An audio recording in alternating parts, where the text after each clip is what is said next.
Hey, welcome to the channel. Here we share real-life stories, honest, powerful, inspiring, and true. Stories about people, journeys, choices, and experiences that connect us all.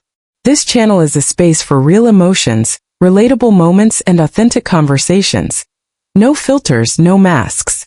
If these kinds of stories speak to you, you're in the right place. Make sure to subscribe and hit that like button to support the channel and stay tuned for new stories. There's a lot of meaningful, real, and exciting content coming. Thanks for being here. We're glad to share this space with you. At my only daughter's wedding, a wedding I paid for down to the last penny, my new son-in-law stood up to give a toast. Thank you, Mother Dorothy, for this beautiful celebration. Now she'll be living with us, helping around the house. Like the help. My daughter Keisha just giggled. I stood up silently, walked over to them, and handed them my wedding gift. An envelope. When they opened it, their faces twisted in horror. Because inside wasn't money, but before I continue, please hit that subscribe button and give this video a thumbs up. It really helps me share more stories like this one. Now let's get into it. I sat in my kitchen in my Southside Chicago apartment, the same place where I'd spent my entire married life, sorting through bills. The banquet hall, the florist, the photographer, that dress. The one my daughter Keisha called the dress of my dreams. Every number made my heart ache, but I pushed away the bad thoughts. This is a once-in-a-lifetime wedding. For her I'd do anything. It had been just over a year since I lost my James, and Keisha was the only light in my life. At least that's what I thought. Mama, you sure we got enough? Keisha's voice on the phone had that familiar whiny edge, tinged with impatience. We'll have enough, baby girl, don't you worry, I replied, looking at my bank statement as the balance dwindled before my eyes. I promised you, didn't I? Terrence says cutting corners on the wedding is tacky. The guests won't understand. Terrence, my future son-in-law. Terrence Mitchell. Handsome, ambitious, working a high position at my late husband's construction company, Freeman Construction Group. James always said the young man had potential. Dorothy, don't show all your cards just yet, James had told me shortly before he passed. Let him work without knowing who he's connected to. Let him show who he really is. I want to see what he's made of. And I honored his wishes. Nobody except our old family friend and attorney, Harold Green, knew that after James's death, the controlling shares and chairman position had passed to me. To everyone, including Terrence, I was just the founder's widow, a simple retiree living off her husband's pension. That day they came over to discuss final details.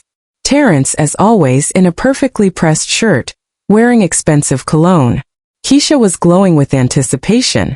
They brought invitation samples. Look, Mama, look at these. Keisha handed me a piece of embossed cardstock with gold lettering. Aren't they gorgeous? They're beautiful, sweetheart. But maybe we should choose something simpler? This is a lot of money. Terrence smirked, looking off to the side. Mrs. Freeman, image matters. I can't invite business partners to my wedding with invitations printed at Office Depot. His tone was polite, but it dripped with condescension, like he was talking to a child who didn't understand the real world. I stayed quiet.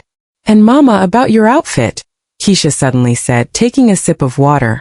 Terrence and I were thinking, maybe we could buy you something more modern? Your dresses, well, they don't really fit our vision.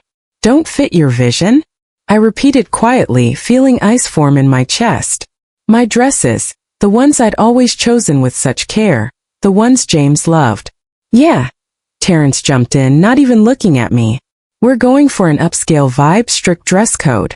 We wouldn't want anyone feeling uncomfortable. He said anyone, but I understood perfectly he meant me. That was the first truly painful jab. Here I was in my own home paying for their upscale vibe, and I was supposed to feel uncomfortable. I swallowed the lump in my throat and forced a smile. Of course. Whatever you think is best. They quickly changed the subject, talking about the guest list, seating arrangements, the DJ. I sat there listening, thinking, James, do you see this? I'm giving him a chance like you asked, but something tells me he doesn't deserve it. When they were leaving, Terrence paused at the door, looked around my living room, and dropped a line that made my blood run cold. You know, Mrs. Freeman, After the wedding we need to have a serious talk about what to do with this apartment. A place this size shouldn't be sitting empty most of the time. He said it so casually like he was discussing the weather. But I understood this wasn't just talk. This was the first step in whatever they had planned. And for the first time I felt real fear. After their visit, the apartment felt too quiet. That silence pressed down on me. I walked from room to room touching things James and I had bought together. His favorite armchair where he'd read the evening paper. The dining table where we'd eat as a family when Keisha was little, chattering away. Back then she'd hug me tight and say, "Mama, I love you so much. Where did that little girl go?"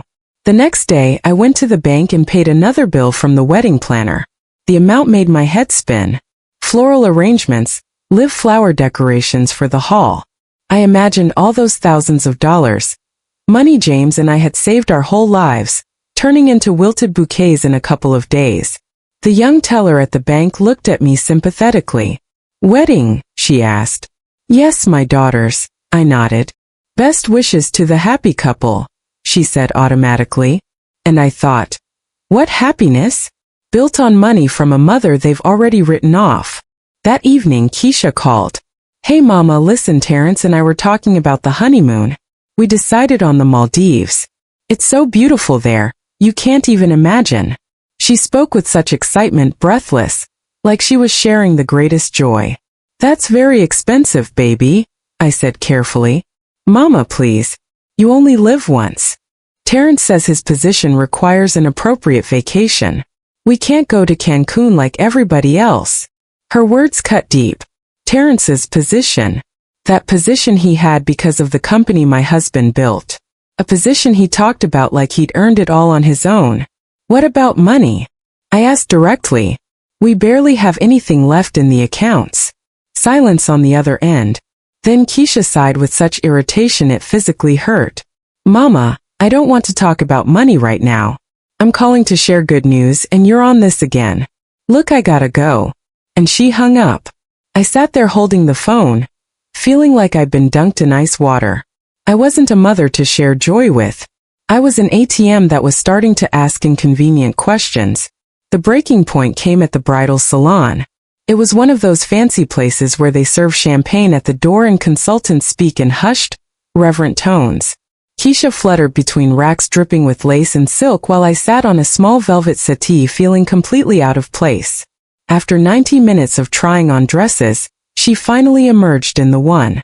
It was undeniably beautiful, full skirt, beaded bodice, long train. She twirled in front of the mirror, her eyes shining. "Well, Mama, is this it?" I glanced at the price tag the consultant had carelessly left visible. The number was astronomical, equal to a year's pension, maybe two. "It's gorgeous, sweetheart," I began carefully. "But maybe we could look at some other options? There are equally beautiful dresses that..." "That what?" Her voice turned sharp instantly. "Cost less? You're talking about money again? Mama, I'm getting married once in my life. I want to feel like a queen, not some poor relation." She was almost shouting. The consultants and other customers started turning to look. I felt ashamed, not for myself but for her. Terrence, who'd been silently sitting in the corner flipping through a magazine, stood up and approached us. "Keisha, calm down," he told her, then turned to me. His gaze was ice cold. "Mrs. Freeman, I don't understand the problem. You want your daughter to be happy, don't you?" "I do," my voice trembled. "But I also want you two to have a future. This money could go toward a down payment on a house. We'll decide where to invest our money." He cut me off. "Right now, please pay for the dress. No need to ruin Keisha's mood before the most important day of her life." He spoke like he was giving orders to an employee. I looked at my daughter. Tears stood in her eyes, but they weren't tears of hurt. They were tears of anger and manipulation. She knew I couldn't refuse when I saw her cry. I silently took out my card and handed it to the consultant. As the payment processed, I felt everyone's eyes on me. I was the mother ruining her child's special day. When we left the salon, they walked ahead, chatting animatedly while I trailed behind. Keisha didn't even say thank you, like it was just expected. I got to my car while they headed to Terrence's shiny SUV. Before getting in, he turned around. Mrs. Freeman, like I said, we need to talk about your future after the wedding. I think you should consider moving in with us. Moving in? Why? I have my own apartment. Your apartment is a valuable asset, he explained matter-of-factly. It could be sold for good money, and that money could go toward the down payment on our new house. You'd live with us, help around the house with future grandkids. You'd be lonely by yourself anyway. There was no care in his words, only cold calculation. He'd already decided everything. My apartment, their money. Me, their future mate. I don't want to sell my apartment, I said firmly. This is the home where I spent my entire life with James. Keisha, hearing our conversation, got out of the car. Mama, don't start. This is the perfect plan. Everyone wins. You'll have people looking after you, and we'll have our own place. My apartment is not a bargaining chip, Keisha. She stamped her foot. I knew it. You just don't want me to be happy. You're selfish. She got in the car and slammed the door hard. Terrence looked at me with barely concealed irritation. Think about my offer, Mrs. Freeman. I'm sure you'll make the right decision. He got behind the wheel, and their car roared off, leaving me alone in the parking lot. I stood there watching them drive away, and for the first time in a long while, I felt not just pain but cold anger rising in me. They'd crossed a line. They weren't just after my money anymore. They wanted my home, my memories, my life. And I realized I couldn't just stay silent and endure anymore. The game had begun, and now I would set the rules. A week passed. A week of icy silence. Keisha didn't call, and neither did I. I knew they were waiting for me to come to my senses and agree to their perfect plan. But I was doing my own thinking. I replayed every look, every word. The humiliation at the bridal salon became my final straw. I called Harold Green, our longtime attorney. Harold, it's Dorothy Freeman. Dorothy, good to hear from you. His voice was warm and steady as always. How are the wedding preparations? Preparations are interesting, I sighed. But I need your help, Harold. I need it badly. I told him everything. Their demands, the apartment, Terrence's words. Harold listened silently, and I could feel the tension building on his end of the line. I understand, he finally said, and his voice had taken on a steely edge. James worried something like this might happen. He said Terrence had drive but no heart. Looks like he was right.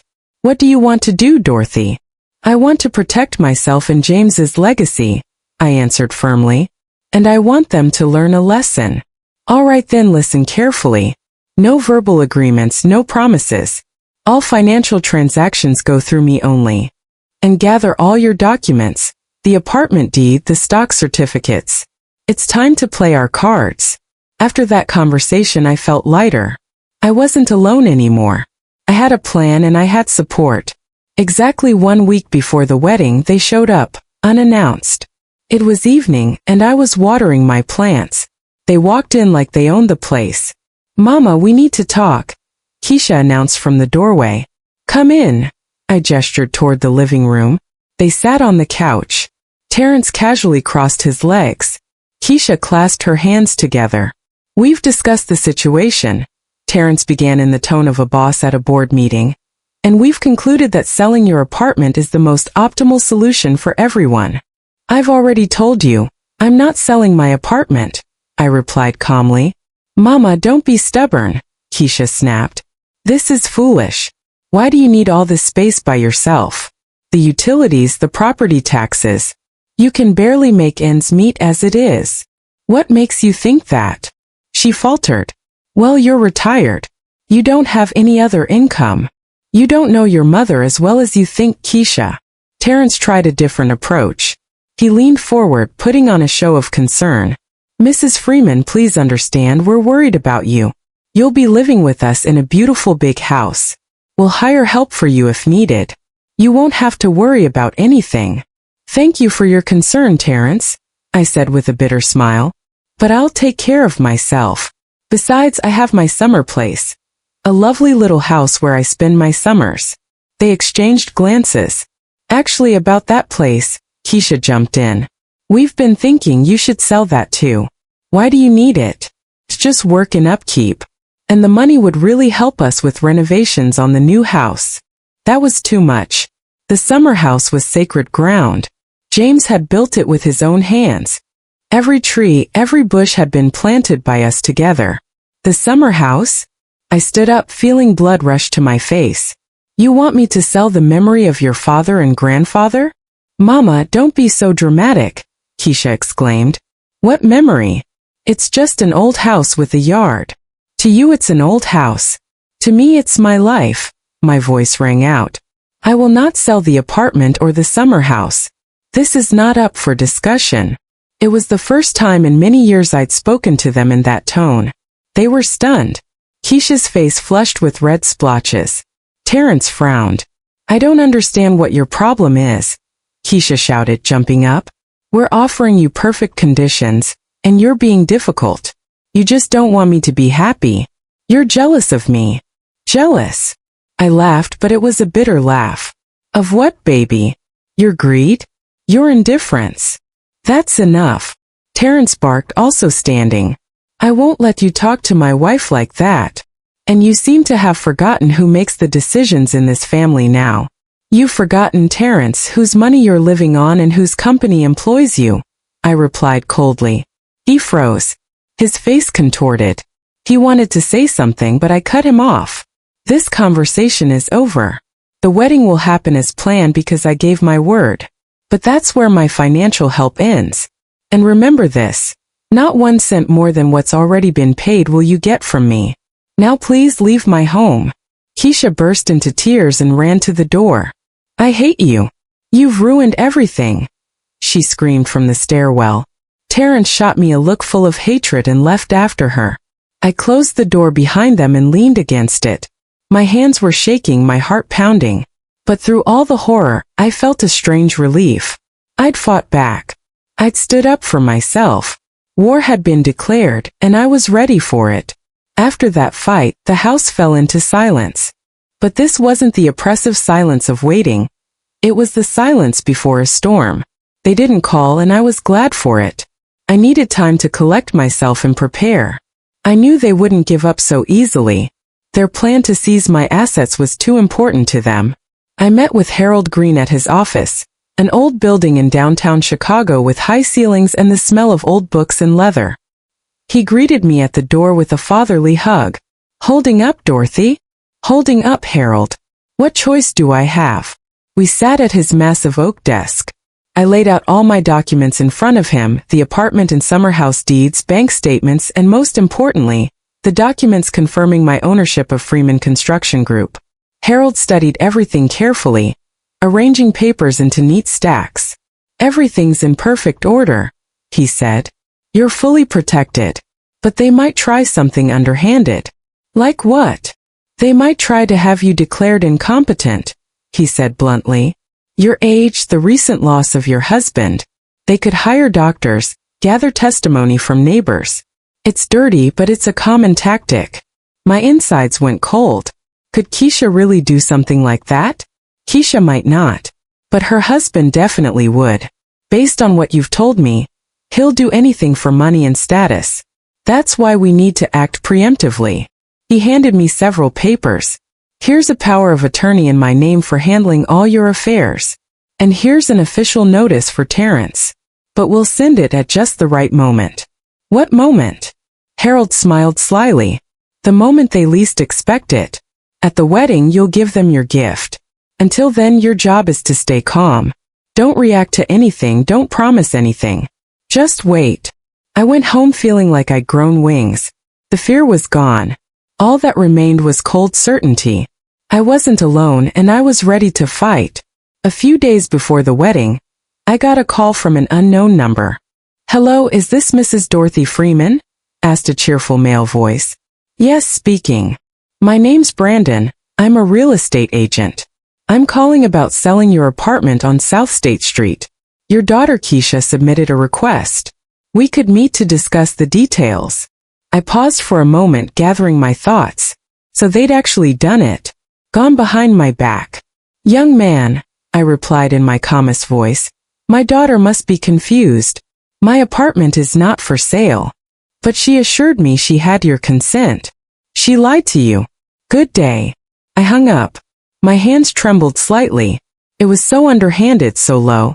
I immediately called Harold. They did it. A realtor called.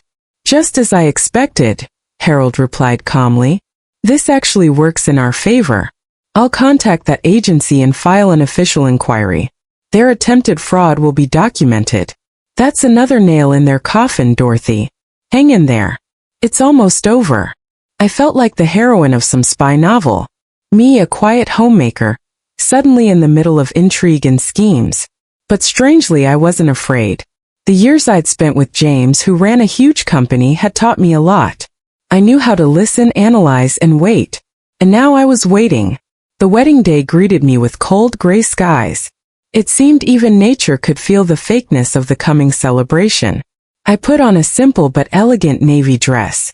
I didn't buy any of those modern outfits. I wanted to be myself. In my small purse I put my phone, lipstick, and that envelope from Harold Green. The reception hall they'd chosen embodied tacky luxury.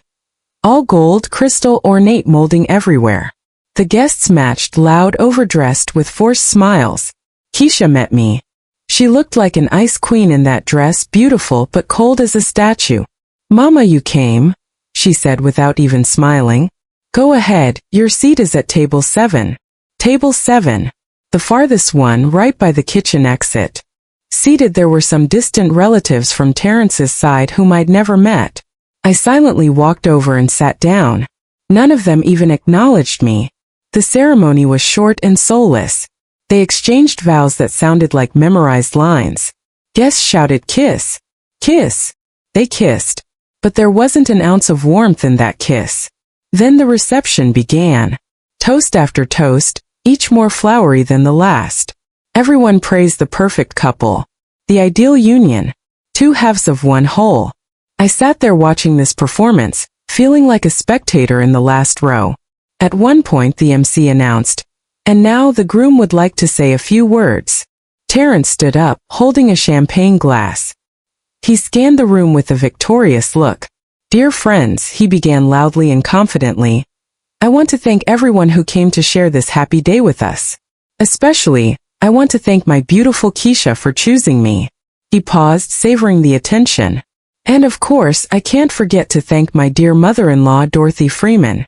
He turned toward me and smiled, but it was a predatory smile. "Thank you, Mrs. Freeman, for this beautiful celebration you gave us.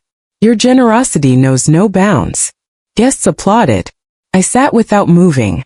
"And as a token of our gratitude," he continued, raising his voice, "Keisha and I have made an important decision. We're not going to leave our mama alone in her golden years. Starting tomorrow, Dorothy Freeman will be moving in with us." A surprised murmur ran through the hall. "That's right, friends, you heard correctly," Terrence beamed. "She'll be living with us, surrounded by love and care, helping Keisha around the house, taking care of future grandchildren. After all, what else is a mother-in-law for? Good help is so expensive these days." He laughed loud, self-satisfied laughter. And in that moment, Keisha, my daughter, looked at him with adoration and giggled. That thin, piercing little laugh. An awkward silence hung over the room. Some guests lowered their eyes. Someone coughed. But most stared at me with curiosity, waiting for my reaction. They expected tears, hysterics, a scene. But I felt nothing. Everything inside had burned out. All that remained was cold, ringing ice. Slowly, very slowly, I stood up, straightened my shoulders, took my purse, and without looking at anyone, walked through the entire hall toward the newlyweds' table. All eyes were locked on me. The music stopped. I walked, and each step echoed with a hollow sound in the sudden silence. I approached them. Keisha looked at me with defiance. Terrence with a victorious smirk. I didn't say a word. I simply opened my purse, took out the cream-colored envelope, and placed it on the table right in front of them. "This is my wedding gift." My voice came out surprisingly steady and calm. "I think you should read it right now." Terrence smugly picked up the envelope.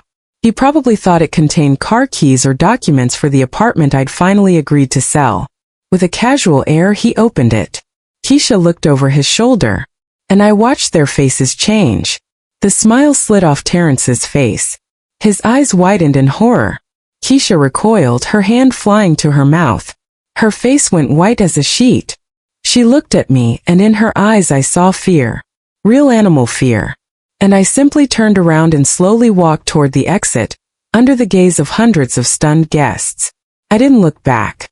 I knew the show was just beginning, but now it was my show.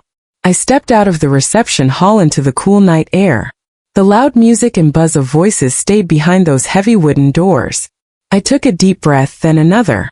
The air was clean and cold, pleasantly cooling my burning cheeks. I didn't call a cab. I just started walking down the path from the hall to the street. Around me was silence, just the rustle of leaves underfoot and the distant sound of the highway. I walked and didn't think about anything. My head was empty.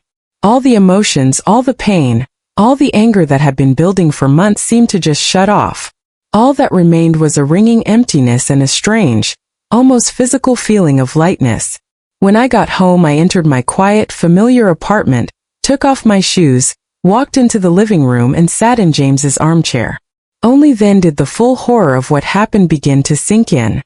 Good help is so expensive these days. Those words echoed in my head like a drumbeat. And Keisha's laugh, that thin, cruel laugh. My daughter. My baby girl. I didn't cry. There were no tears. There was something worse. A feeling of complete, total emptiness, like my soul had been removed and replaced with a hole. I sat in the dark without turning on the lights, staring at James's portrait on the dresser. Do you see this, James? I whispered. Do you see it all? This is what your promising protégé became. And this is what our daughter became. Suddenly my phone rang. I flinched. The screen showed Keisha. I stared at the screen at that once beloved name, and my finger wouldn't move to answer. The phone rang for a long time insistently, then went silent. Immediately it rang again, this time Terrence. I declined the call. A minute later, messages started pouring in. Mama, pick up. What does this mean? You had no right. Mrs. Freeman, we need to talk immediately. They were panicking. Their perfect world was crumbling. Their plan was falling apart. And I sat in the dark room and for the first time in a long while felt not pain but power. I put the phone down and turned off the sound. Let them talk. Let them scream into the void. I wasn't listening anymore. Monday morning, I didn't meet it in my kitchen with a cup of tea, but in Harold Green's office. I wore a strict pantsuit I hadn't worn since the days when I'd sometimes accompany James to business meetings. I felt armored in it. You look like a real fighter, Harold smiled, pouring me coffee. I am a fighter, I replied calmly. They didn't leave me any other choice. We sat at the conference table. So, Harold began, they called me all weekend. First Terrence was yelling, threatening lawsuits, saying you'd lost your mind. I advised him to calm down and hire a good lawyer. Then Keisha called, crying, begging to cancel everything, saying it was all a mistake. What was in the envelope? I asked, though I already knew. Harold laid copies of the documents in front of me. First, official notification to Terrence Mitchell of his immediate termination from the position of vice president at Freeman Construction Group for actions that damaged the company's business reputation and unethical behavior, signed by the chairman of the board, Dorothy Freeman. I nodded. Second, an official letter addressed to Keisha and Terrence with an itemized bill for the full cost of organizing their wedding celebration. Total amount, $185,000. The cover letter states that since they consider you the help, you're billing them for your services and expenses incurred. And third, notification that any further communication with you will occur exclusively through your official representative, meaning me. I picked up the copy of the bill. The numbers were precise and merciless. They thought I was broken and crushed, I said quietly. But they were wrong. They underestimated you, Dorothy. Just like many once underestimated James when he was starting out. He always said, strength isn't in shouting. It's in making your move when they least expect it. You're his worthy student. In that moment, something in my heart thawed. For the first time in a long while, I felt pride. Not for money, not for power, but because I'd stood up for myself and for my husband's memory. What happens now? I asked.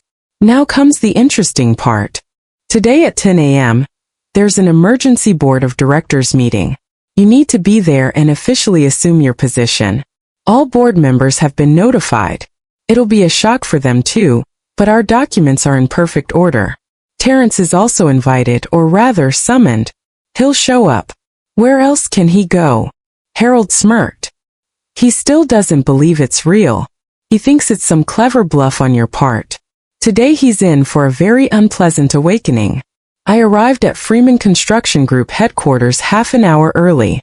The tall glass and concrete building that James and I had once seen only in blueprints. I entered through the main entrance. The security guards, used to seeing me as a rare visitor, parted in surprise. I walked to the elevator that led to the 25th floor, where the boardroom was located. I entered the room. Sitting around the long table were the board members, gray-haired, serious men in expensive suits. They all knew me as Michael Freeman's widow. Seeing me, they exchanged surprised glances. I silently walked over and sat in the chairman's seat. My husband's seat. At exactly 10 o'clock, the door opened and Terrence walked in. He was pale, his eyes red from a sleepless night. Seeing me in that chair, he froze in the doorway. In his gaze, shock, disbelief, and fear mixed together. "Mrs. Freeman," he stammered. "What are you doing here?" I looked at him not as a mother-in-law at her son-in-law, but as a boss at a subordinate who'd messed up. "I'm at my workplace, Terrence," I replied coldly. "The question is, what are you doing here?" "Actually, that's a good question. Please sit down. I'm calling this meeting to order. We have only one item on the agenda. Your termination." He swayed, grabbed the back of a chair. The board members looked back and forth between me and him, understanding nothing. Harold Green stood and began reading the official documents about my inheritance rights and my appointment as chairman. With each word, Terrence's face grew paler. He understood this wasn't a bluff. This was reality, and in this reality he was nobody. The board meeting was short and brutal. Harold methodically, point by point, laid out the situation. He didn't delve into family details, sticking only to facts. Attempted fraud with the apartment, documented by the realtor, using his position for personal gain, and finally, public insult to the majority shareholder and board chairman, which directly damaged the company's reputation. Terrence sat slumped in his chair, silent. All his fake confidence had evaporated. He looked like a schoolboy caught in a lie. "Do you have anything to say in your defense, Terrence?" I asked when Harold finished. My voice was level, emotionless. He raised his eyes to me, full of despair. This is a misunderstanding. A family conflict. Family conflicts, Terrence, aren't aired publicly in humiliating toasts. I cut him off.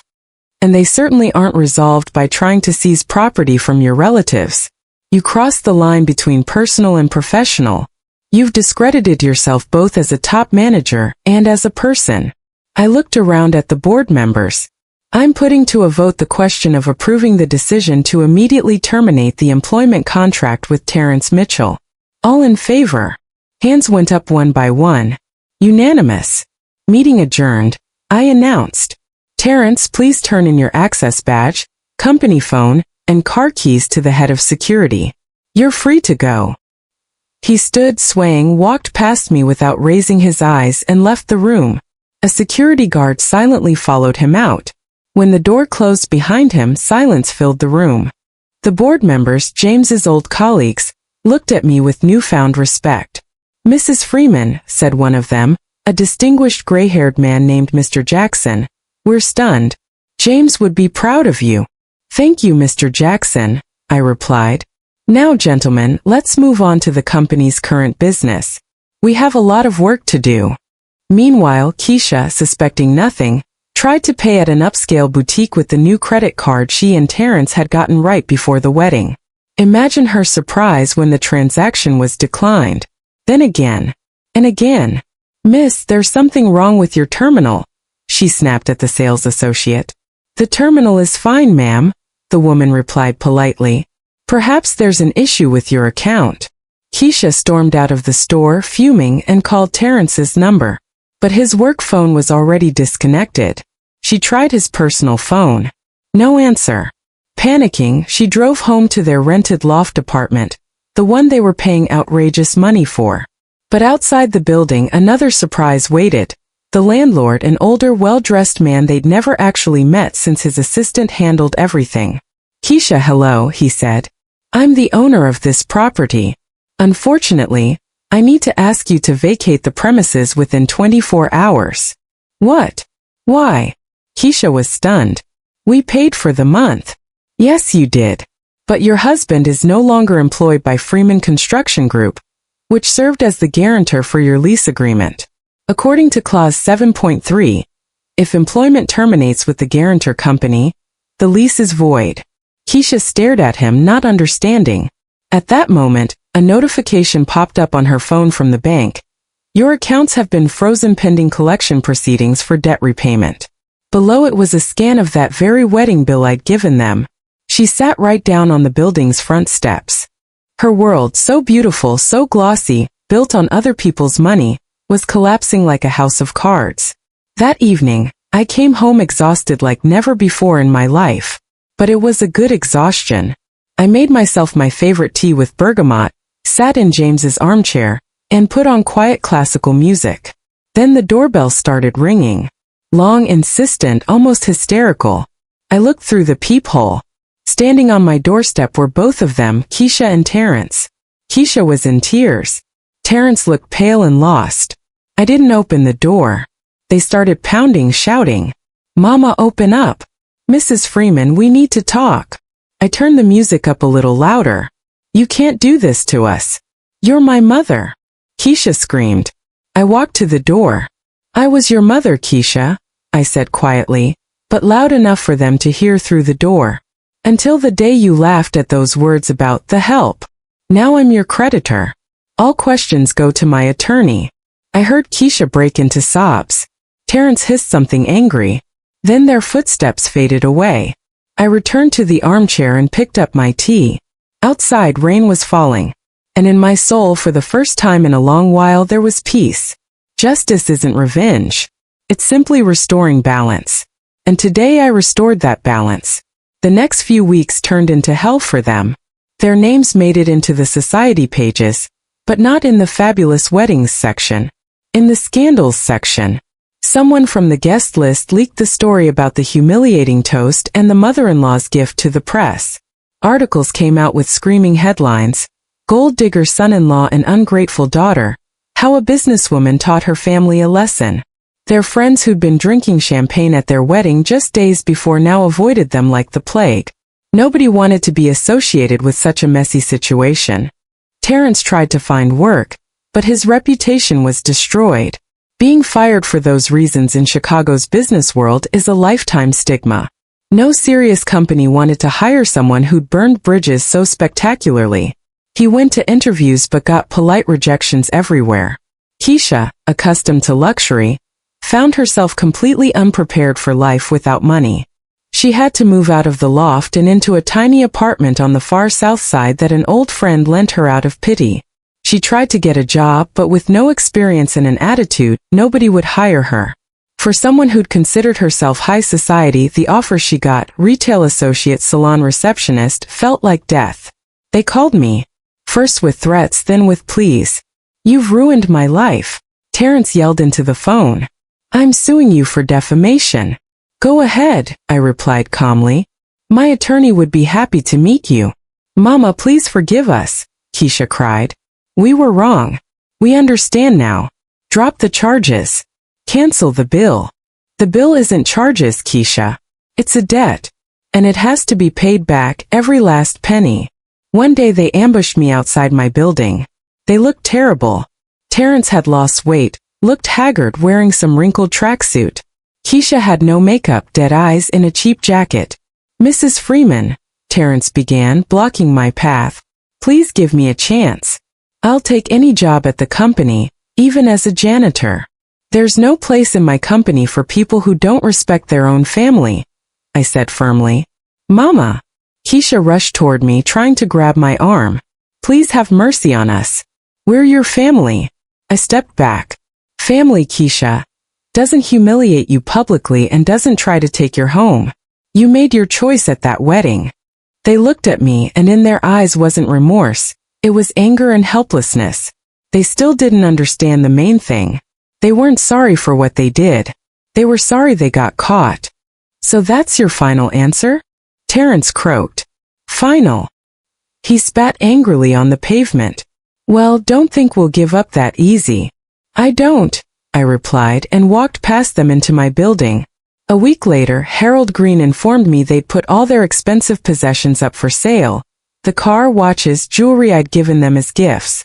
The money from the sale barely covered a fraction of the wedding debt. The court hearing for collecting the rest was scheduled for next month, and the outcome was predetermined. Their world, built on lies and materialism, had crumbled to dust. They'd lost everything. Money, status, friends, reputation. Justice, though harsh, had prevailed. I didn't feel joy from their downfall. I felt only bitter satisfaction that the world had returned to a state of balance. They got exactly what they deserved. No more, no less. 6 months passed. Life settled into a new, unfamiliar but peaceful rhythm. I threw myself into the company's business. It turned out that the years spent beside James hadn't been wasted. I dove into all the processes, met with partners, made decisions. The old guard, James's colleagues, were initially wary of me. But after seeing my instincts and determination, they accepted me as their own. I didn't try to be James. I was myself, Dorothy Freeman, a woman with a quiet voice but a will of steel. I sold their would-be family SUV and that summer house they'd wanted so badly. But I didn't spend the money on myself. With those funds, I established a charitable foundation in James Freeman's name to help young talented architects and engineers get education and internships. It was the best thing I could do in his memory. My apartment also transformed. I did a small renovation, updated some furniture, but kept all the things dear to my heart. It became cozy and bright again, my fortress, where there was no room for lies and betrayal. About Keisha and Terence I heard almost nothing. Harold Green told me they'd gotten divorced. Terence, according to rumors, left Chicago and went back to his hometown somewhere down south, got a job at some small factory. Keisha stayed in Chicago, rented a room, started working as a sales clerk at a clothing store. Her girlfriends forgot about her the day after the scandal. I didn't seek them out, and I didn't respond to their occasional self-pitying messages. I'd built a wall, not out of hatred but out of self-respect. One day, going through my mail, I found an ordinary envelope, not cream-colored but the cheapest kind. On it, in uneven, almost childish handwriting, was my name. I opened it. Inside was a single sheet torn from a spiral notebook. Mama, I don't know if you'll read this. I'm not asking for forgiveness because I know I don't deserve it. And I'm not asking for money. I just want you to know, every single day I remember that laugh at the wedding. My laugh. And I'm sick to my stomach with shame. I don't know if I'll ever be able to look you in the eye again. But I started working and I'm going to pay you back everything. Every single penny. Maybe when I've paid off the debt, I can get back at least a shred of respect for myself. Your daughter, Keisha. I sat for a long time with that letter in my hands. There was no manipulation in it, no self-pity. And it was pain, and it seemed the first real remorse. I didn't cry. I just folded the letter and put it in my desk drawer. Maybe someday in many years. But not now. Now I had my own life, new, interesting, filled with meaning. I worked hard, traveled, met fascinating people. I started going to the theater and art exhibitions again, things I'd never had time for before. I'd found not just financial independence. I'd found myself. A free, strong woman who knew her worth. Sometimes, sitting in the evening in my favorite armchair with a cup of tea, I'd look at James's portrait and mentally talk to him. See, darling? I made it. I protected everything we built. And I think, I'm happy again. And it seemed to me that he smiled back. Thank you for listening to this story all the way through. If it resonated with you, please share your thoughts in the comments. Have you ever faced betrayal by loved ones? How did you find the strength to move forward? Your support means the world to us. Be happy and remember, you are worth standing up for.